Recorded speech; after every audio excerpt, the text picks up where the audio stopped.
Fast Freddie Spencer, you are on Driven to Ride. Thank you so much for being here with us.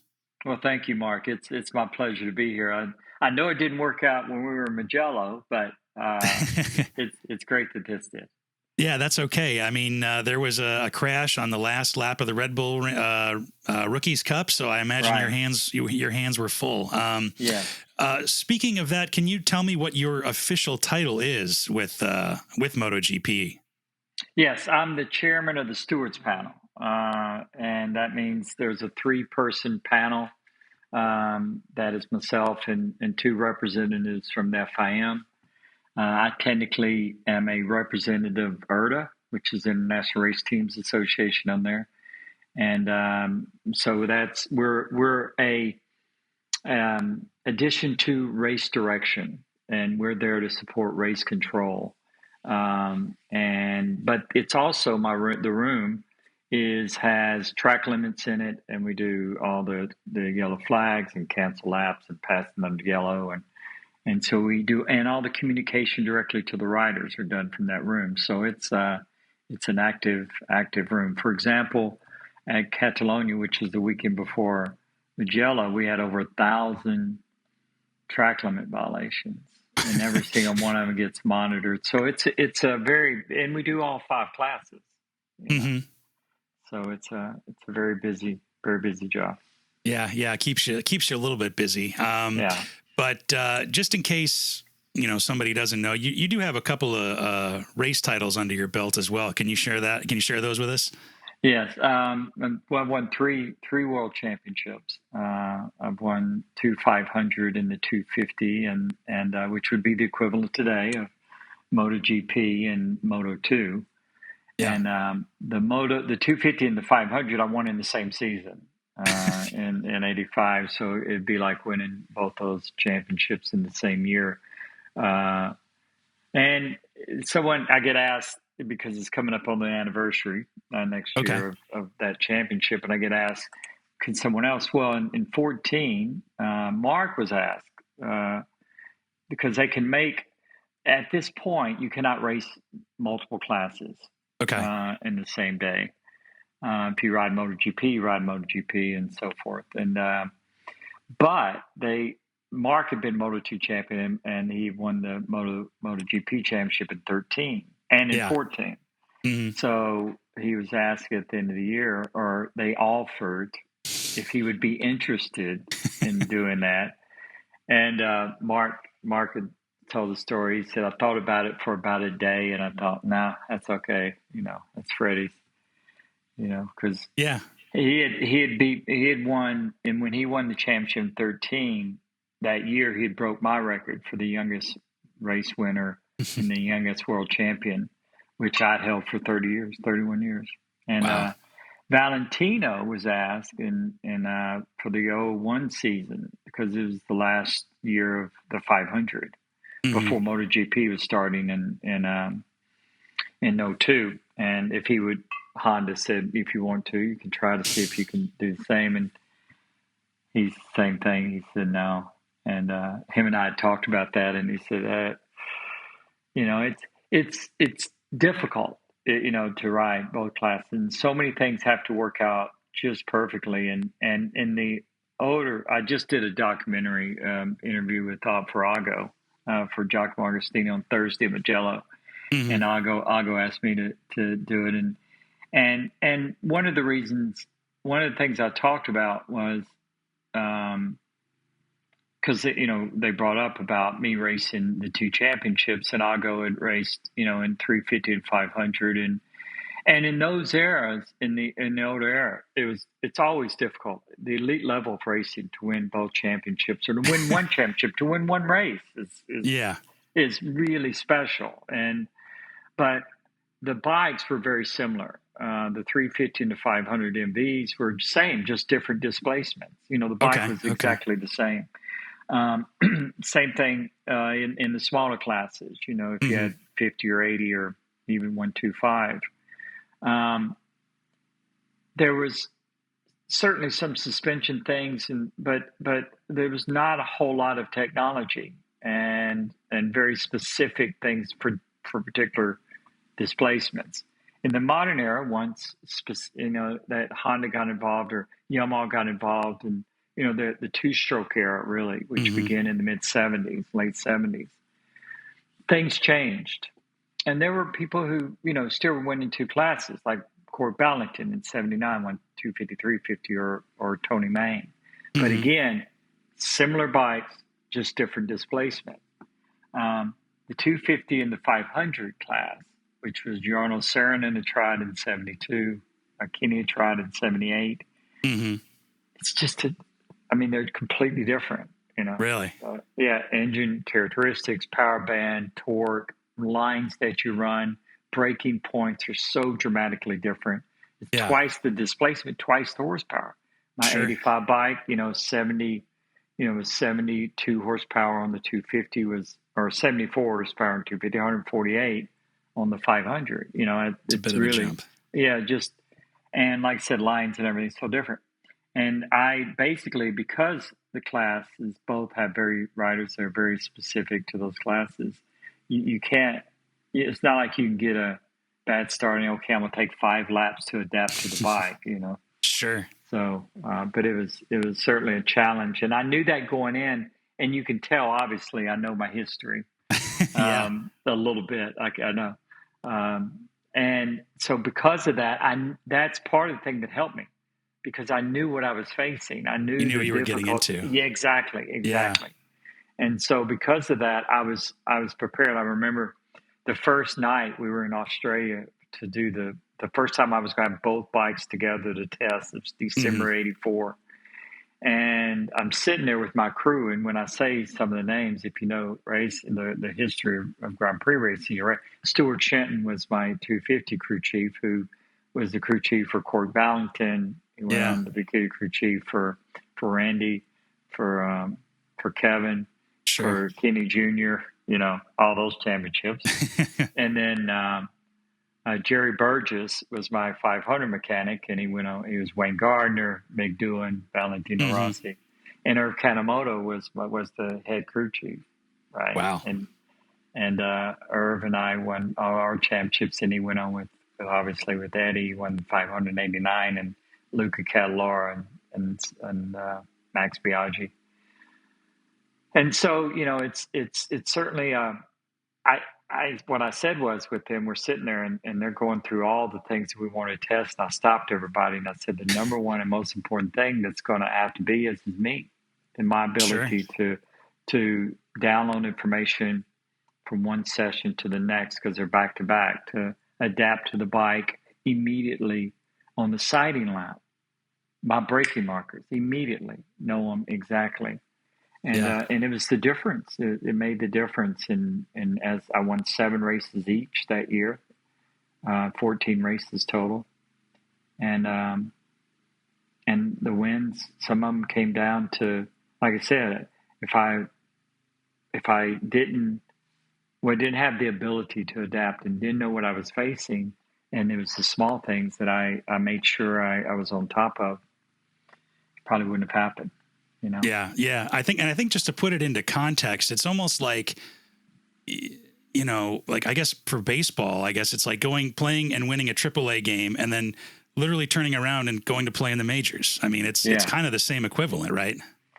Yeah. In many respects, yes. But even more so, it would be more of a challenge, because at least the baseball is the same and the dimensions are the same.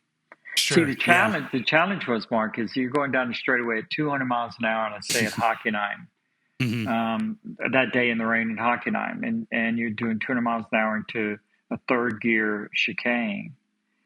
And on the 250, I'm running 160 miles an hour.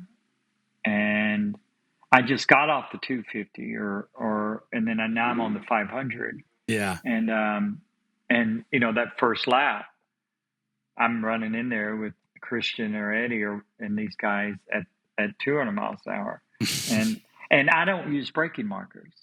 I don't use the signage. Like the where it's 100 meters, 200 meters, 300 meters. except at Daytona, and that's different reasons. But most of mine is all done by feel. Now that was probably a benefit for me. Sure. Again, Sure. because I just would trust that so much, trust that in intuitive, instinctive side, and I had such a good grasp of that. But those things is a little bit different as far as the skill level. Yes, but the comparison would be, and not to get too specific, but the comparison would be Sure. is more like if you're a Formula One race and you race a Formula 2 car against Formula 2 drivers, right? And then you get into cars in the Formula 1 race against Lewis Hamilton and these guys, Yeah, or like yeah. Again, because that way it's the equipment is what's different for us, yeah. And certainly, and the skill level's not even changed because the 250 guys that raced against Tony Main, Carlos Lovato, I mean, they were, they ended up winning 7 world titles between them, Yeah. Well, I got to say your skill level and your gut instinct paid off at Mugello in 1985.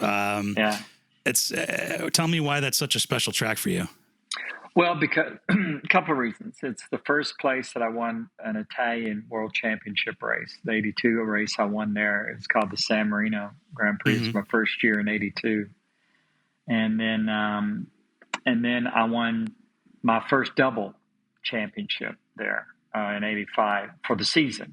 Yeah. And it was not only the first double, but it was by far the hardest race weekend. Sure. Because the 500 race, because of TV, was first that day, and so it was hot. You report, this week was beautiful weather there. It was just absolutely beautiful. Most of the time, it's extremely warm. It can be. Oh, really? It's kind of in that little valley, in that little place there. Yeah, and we so got lucky with the weather. Yeah, we did. The heat can be very, very, very oppressive there. Okay. And very warm. And so track temperatures are high, and it's hard on the riders, hard on machines a little bit. But I won. I had a hard 500 race and was able to win the race. And so I'm standing on the podium, and this is what it was like in those days. I'm standing on the podium, and they're playing national anthem, and stops, and I go to pop the champagne, and we're going to drink any. Right. I had the 250 race. And so I turned to Eddie Lawson, and Eddie, I'll never forget this. He looks up at me and he goes, "Better you than me," because he knew because there's no joke, Mark, the 250 bikes were going out of the cold grid, be like them coming out of pit lane for the sighting lap, like they do today. But they were coming out. Literally, I'm still on the podium. Oh my God. It just ended. So I normally would have a few minutes, Sure. where they have, as you see, between the Moto2 race and the MotoGP race now, with all the activities and things, it's about 40 minutes, Yeah, you got time. In those days, if it was a clean race, they would just, go right to the next race. Wow. And so I hurry up, drink a bottle of water as fast as I can. I didn't even change leathers or anything. Get to the grid, get on the bike, and go out there. And I'm sitting on the grid to begin the warm-up lap. And in those days, it was push start. Oh, really? We didn't start doing that was always Grand Prix racing in the European. Okay. From this time it started in 49 to 87 was push starting. Okay. So there was kind of a technique to that, and these bikes would fire.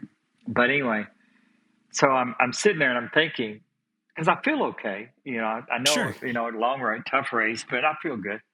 So, but I'm thinking the only thing I got to make sure of is I got to get a good start. Right. I guess because Carlos and Tony's running good pace, I got to get a good start. So we go around for the sighting lap, and I'm sitting there on the grid. And I thought about this because the stewards room overlooked the start-finish line where we had that, and it hadn't changed much at Mugello. And so I was just thinking about the riders are lucky today. 2 things: they get to live start, and it's not so hot. But I'm sitting, we come back around to do the start of the race. We do the warm-up lap, then you kill the engines, and you're sitting there, and it's so quiet, the build-up, and even the crowd, you could hear a pin drop, Wow. And so we go to push start, and I'm pushing, and I swear I'm just pushing, and bikes are just going by me. And I'm thinking the bike won't start, but it's me. It's like my legs all of a sudden it just like hit me, right? Yeah. And so I throw my leg over and I get it started. I come around the first lap. I'm 19th, right? Oh my God. Yeah. Which was the main thing I didn't want to do. And I thought, well, I just won, and it's like I would always tell riders, and I told Nikki Hayden, when I was working with Nikki before we went to Grand Prix, and I said the most important thing is and I told the story because I was tired and it took me a few laps to kind of get my second wind, but then it's just one corner at a time, one rider at a time, one lap at a time, and I just methodically kind of went through and I took the lead with about 6 laps to go, and okay, and won both races. And I remember I was sitting on my bed afterwards, and it's just I had both trophies, and I was still in my leathers because I had my motorhome. I didn't have the energy hardly to get my leathers off. It's like I can imagine. Yeah, jeez. It's just, but it's so obviously obviously rewarding, but yeah. So that place holds its, and it's the racetrack too. It's technical, it's high speed, but it just challenges you mentally because. You can see in the passes, and made at the end of the MotoGP race, so the great battles we had in some of the other races. There's different lines, and anyway, it's such an amazing track, and it's the Italian Grand Prix.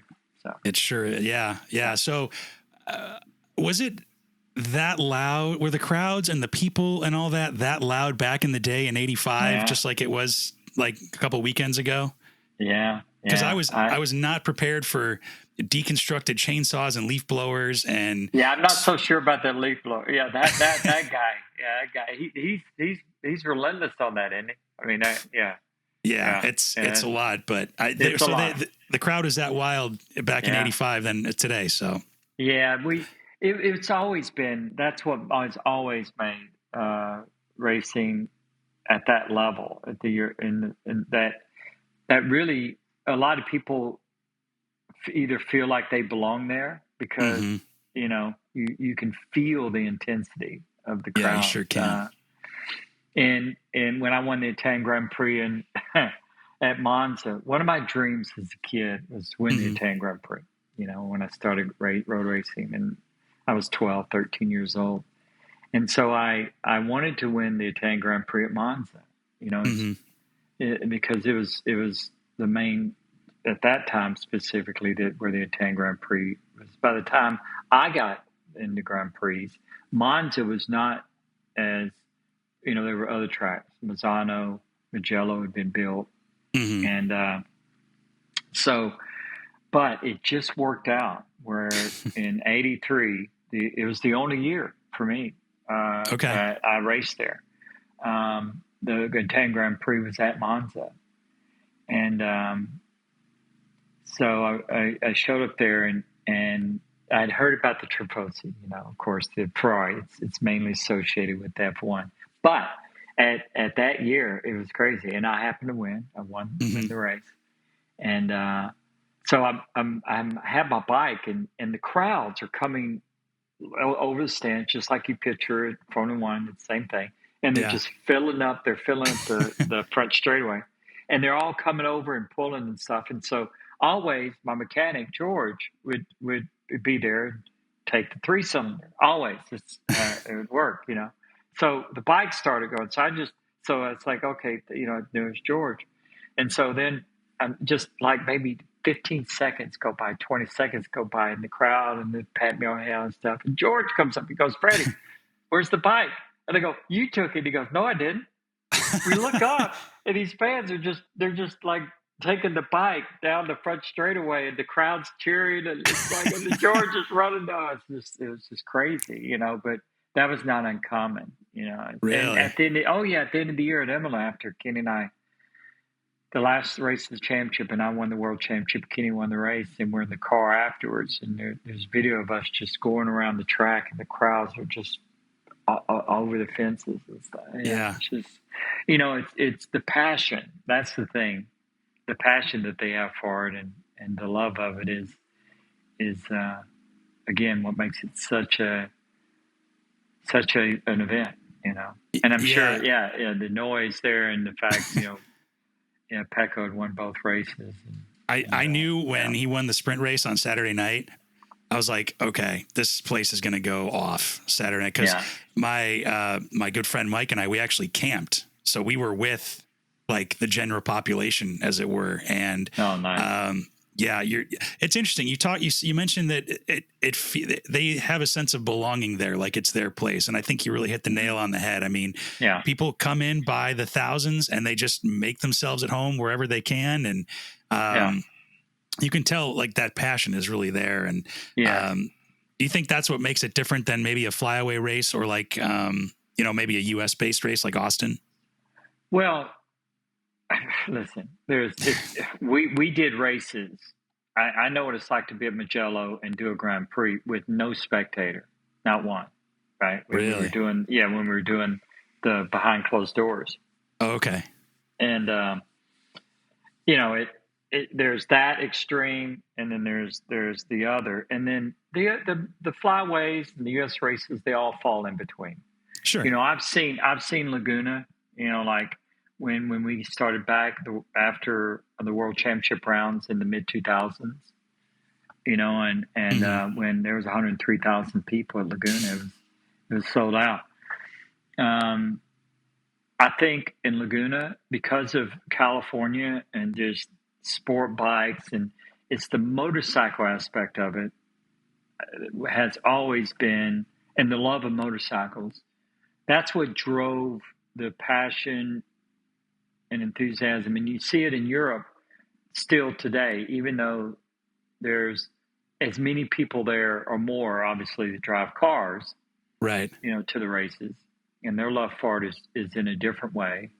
Their respect, and some of it is in their families. Most of the young people there, their fathers, mothers, grandfathers, kind of brought them into it. That we don't have so much here, Sure, we do, but it's just different, But we would see that in California. You see it certainly. You go to Japan, it's different because of the personality, the characteristics of the fans themselves. They're a lot more the culture, laid back. But the culture, but their love for it is still the same. They'll stand in the pouring rain to meet you, and they're so enthused. But their personality is different. Sure. Now you're kind of on the other side of things. What's it like to get to travel the world with MotoGP that way? Well, this time it's different. Sure. When I traveled before as a racer, and I'm still this way to a degree, but you travel, you don't pay attention. You go to the airport, you go to the track, and then we stayed in motorhomes. That's what your focus is. Mm-hmm, I mean, still the focus is, and the intensity of what I do is actually much more than even when I raced, because it's every lap, every session of every class, and with a group that you work with, and you have a rhythm with, and you have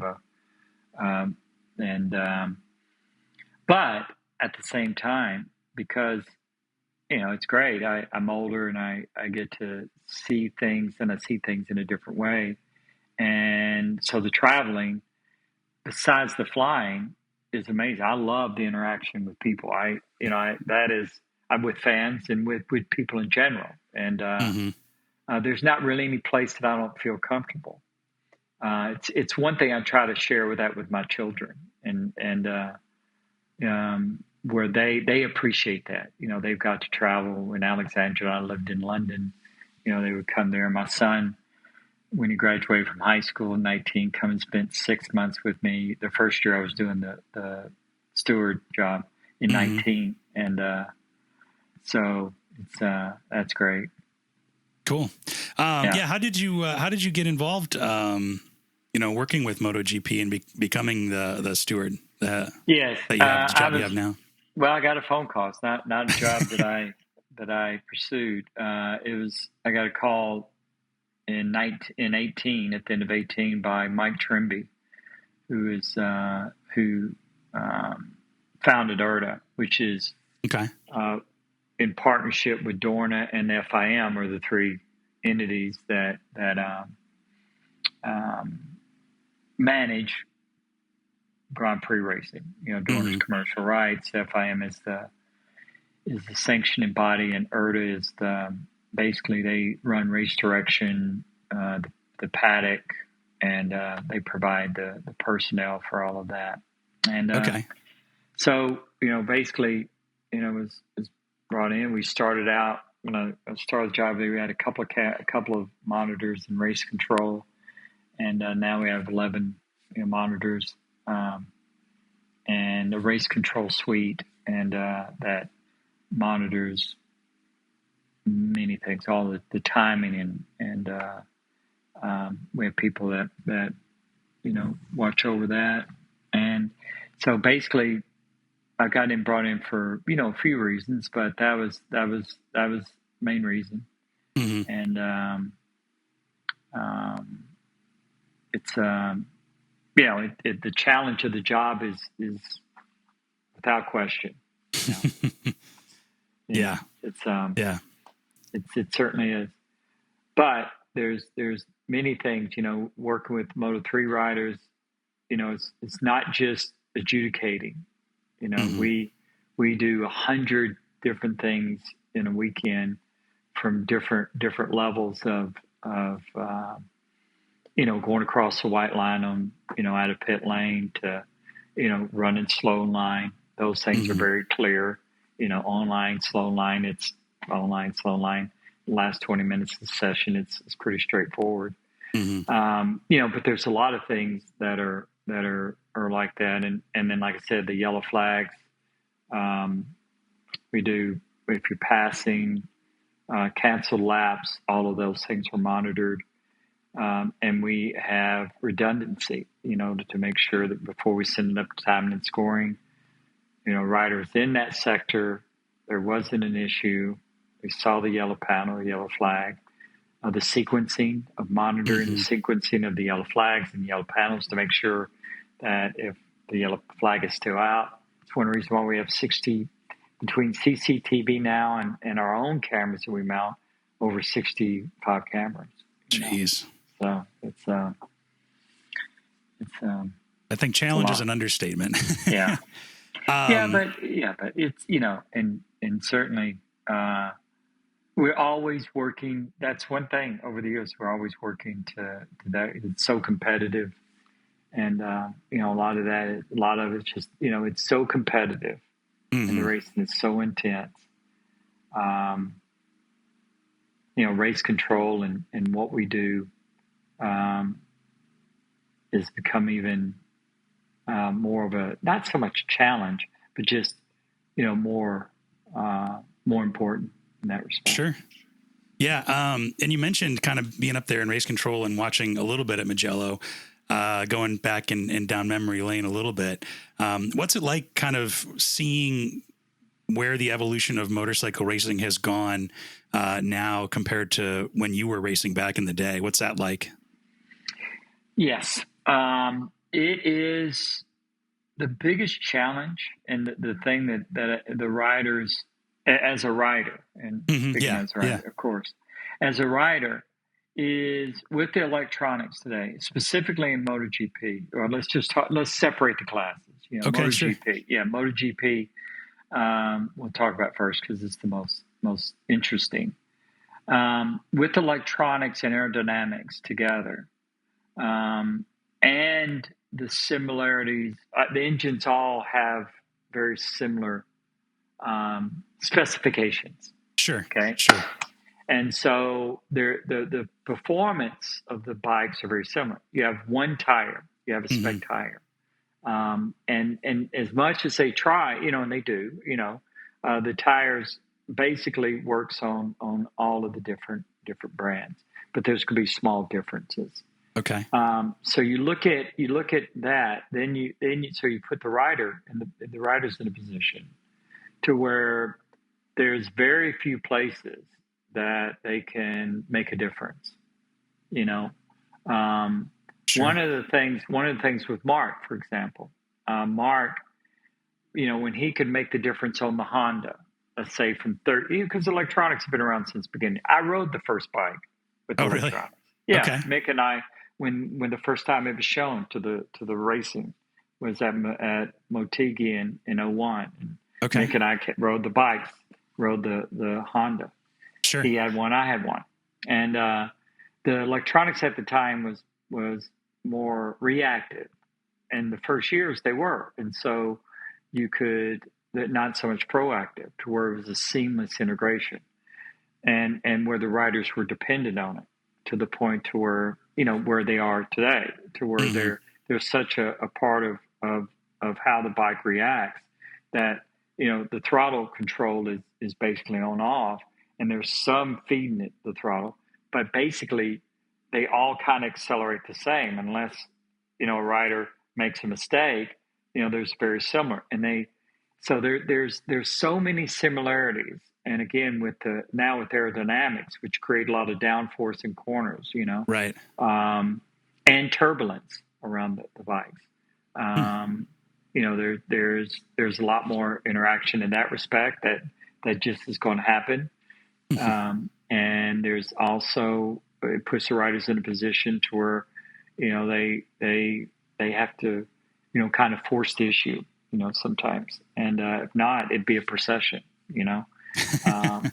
And but where in my day, you with or any day with the 500s, or anytime, let's don't say my day, let's just say before electronics, right? Sure.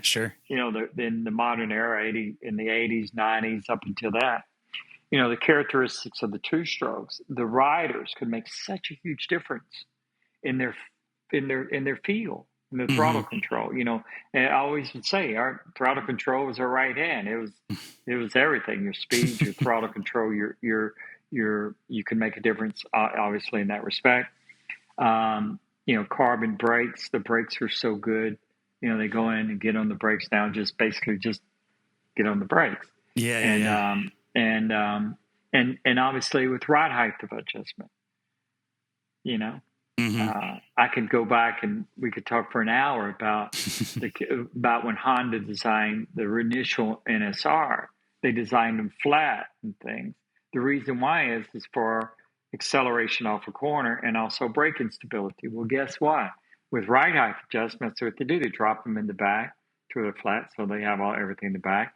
Well, bikes need to move, so you couldn't have a bike permanently that way, but you can have a bike that way with ride height adjustment to help on acceleration and off the corners and things. Starting device, they're like drag bikes, so their entry speed into turn one is so high. It's why that there's a lot more that they have to be careful in turn one, and so it's and then they have to release them. To go into turn one. That's why you see them on the brakes, and sometimes they don't release. That's why the riders. It's just there's a lot of those things that are happening that the riders have to manually do or think about, and they adjust to it. But it also makes it to where it has a lot of impact. Now let's go to Moto3. Moto3, there's not much difference. As far as bikes today versus, they're a little faster, but bikes react the same.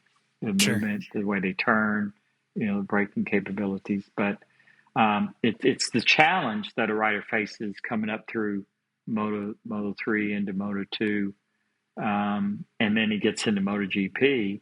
And it's why when you see a rider like a Martin that comes along, or an Acosta, that is jumped right in and is competitive, and with all of those other dynamics, all that he's having to adjust to, right? And to be able to work so it works for him, the ride height adjustments, all the things that you have to make sure you're doing at the same time, trusting the electronics. It's certainly easier. Yeah, Valentino and I, talk about this because, there was only a few riders, Loris Gabrasti, there was only a few. Loris is in race direction with us,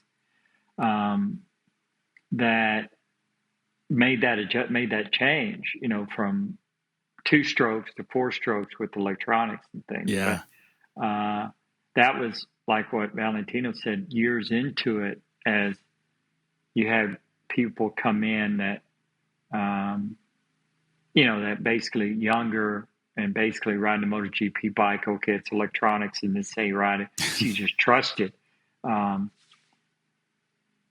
He said that was the biggest challenge, Sure. As it went along. And I can understand that. I've ridden many times, I've ridden the Hondas over the years and private little tests after Motegi, just before I got the job and stuff.